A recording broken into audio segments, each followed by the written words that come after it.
क्या एक दूत किसी साम्राज्य की नींव हिला सकता है? रामायण का वो अध्याय जिसे अक्सर सिर्फ एक चमत्कार माना जाता है, असल में वो दुनिया का सबसे बड़ा साइकोलॉजिकल वारफेयर था। जब बाली पुत्र अंगद ने रावण की सभा में अपना पांव जमाया, तो वो सिर्फ मांस मज्जा का पैर नहीं था, वो सत्य का वो भार था जिसे अधर्म का अहंकार उठा नहीं सका। आज के इस मेगा डॉक्यूमेंट्री में हम वाल्मीकि रामायण और रामचरितमानस के प्रमाणों के साथ डिकोड करेंगे अंगद संवाद के वो गुप्त तर्क और तथ्य जो आज के मैनेजमेंट और स्ट्रैटेजी एक्सपर्ट्स को भी हैरान कर देते हैं। तथ्य: युद्ध से पहले शांति प्रस्ताव अनिवार्य है। भगवान श्री राम धर्म विग्रह हैं। वे बिना अवसर दिए प्रहार नहीं करते। अंगद का जाना साम की पराकाष्ठा थी। अंगद को ही क्यों चुना? क्योंकि वे बाली के पुत्र थे। रावण और बाली मित्र थे।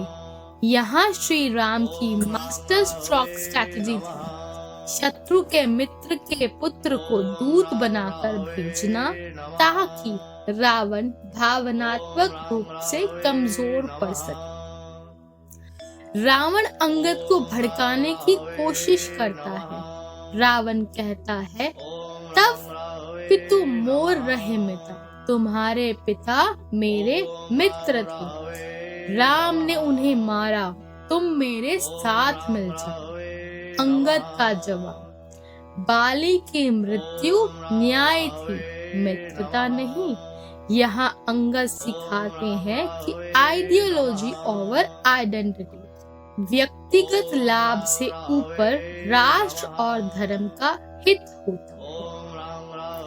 इसे युद्ध कौशल में डीमोरलाइजेशन कहते हैं। यदि आप शत्रु के सबसे बड़े योद्धाओं को अपनी जगह से 1 इंच भी नहीं हिलने देते, तो आप युद्ध शुरू होने से पहले ही उनकी विल टू फाइट खत्म कर देते। अंगद का पैर आसन सिद्धि का प्रतीक है। जब व्यक्ति का संकल्प शुद्ध होता है, तो इसका शरीर पंच तत्वों के साथ जुड़ जाता है, जिसे वाल्मीकि रामायण में अचल कहा गया है। जब रावण पैर पकड़ने आता है, अंगद का रावण को दुत्कारना, मेरे पैर क्यों पकड़ते हो, श्री राम के चरणों में जाओ। मुकुट संप्रभुता का प्रतीक है।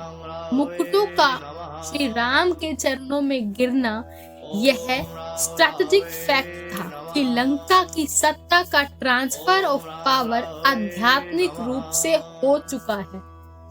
जब राक्षस उन्हें पकड़ते हैं, तो वे उन्हें छत से कूदकर नीचे फेंक देते हैं और लंका के महलों को क्षति पहुंचाते हैं। यह शत्रु की टोहलेना का हिस्सा था। अंगद ने रावण के सुरक्षा घेरे की पोल खोल दी थी।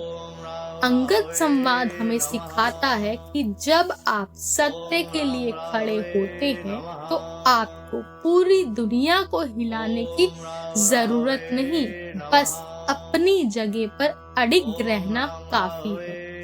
क्या आपको लगता है कि अंगद की यह कूटनीति आज के समय में भी प्रासंगिक है?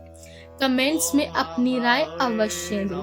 अगर आप चाहते हैं कि हम डे 64 में महायुद्ध का आरंभ पर ऐसी ही डीप डाइव एनालिसिस लाएं, तो सनातन कमेंट करें और चैनल को सब्सक्राइब करें। इस वीडियो को हर उस युवा तक पहुंचाएं जो रामायण को सिर्फ एक कहानी नहीं, बल्कि जीवन का विज्ञान समझना चाहता है। प्रेम से कहिए, जय श्री राम।